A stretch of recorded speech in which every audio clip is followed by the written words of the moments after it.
Solid geometry. Our objective is to classify three-dimensional figures according to their properties.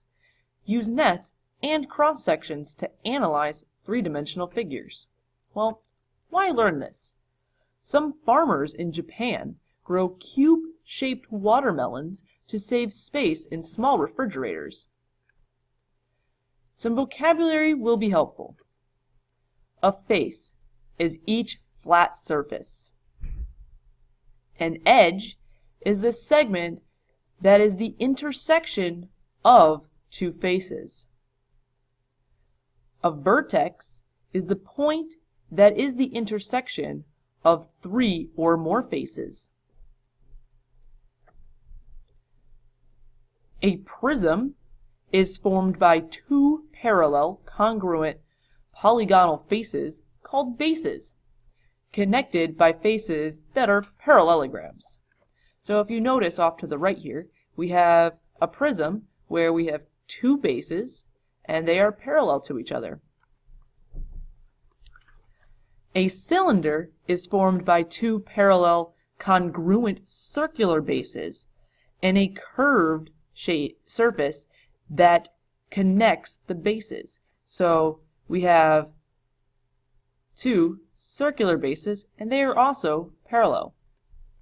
A pyramid is formed by a polygonal base and triangular faces that meet at a common vertex.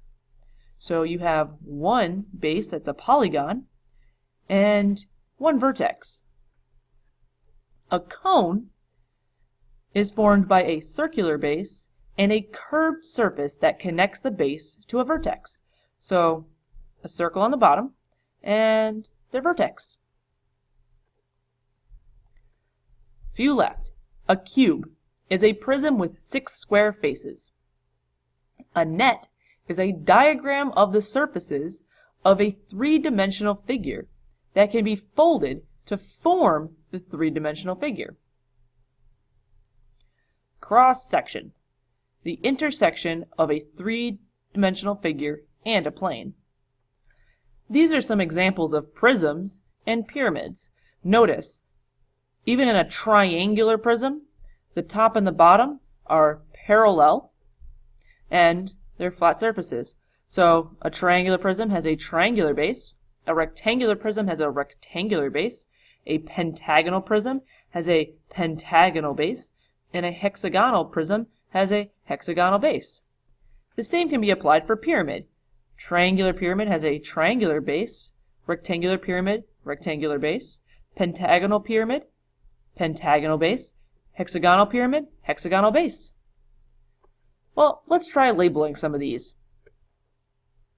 Classifying three-dimensional figures. So classify each figure, and then we're going to name the vertices, edges, and bases.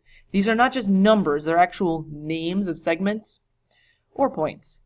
So, this figure here is a rectangular pyramid. And the vertices, there are 5. We have A, B, C, D, and E. We've got edges AB, BC, CD, DA, but don't forget the ones that go up and down. We have AE, BE, CE, and DE. And our base is a rectangle, ABCD. In the next figure, we have a cylinder, and there are no vertices in a cylinder. There are also no edges in a cylinder. And there are 2 bases, circle P and circle Q. Let's identify a three-dimensional figure from a net. So if we look at A and we try to visualize us folding it up, we'll end up with a triangular prism. Notice the 2 parallel sides would have been triangles, not rectangles. Over here, we've got one base.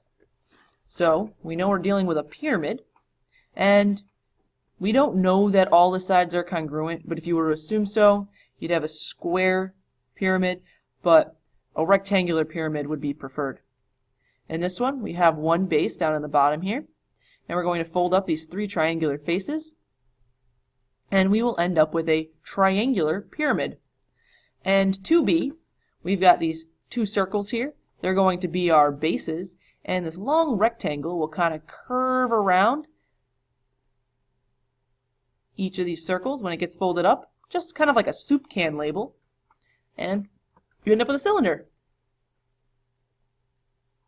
Some other cool things happen. Describing cross sections. Now a cross section is when you take something and you kind of like slice it. So you can consider this as like just a piece of paper that's sliced it open. Okay, so we now have a triangular pyramid. And then when we slice the triangular pyramid, it's asking for what this little shape in red is. So the shape is, in fact, a triangle. It's not asking what the blue figure on top is, just what the cross section itself is. So in this one, it would be a circle. Take a moment and try 3A and 3B. Now that you've had a moment to try 3A and 3B, in 3A, if we were to slice it down this way, we've got 1, 2, 3, 4, 5, 6 sides. So your little red figure that you're looking at will be a hexagon. And in 3B, it's slicing it up and down. So this red figure, this cross section, is a triangle. And that concludes our lesson on solid geometry.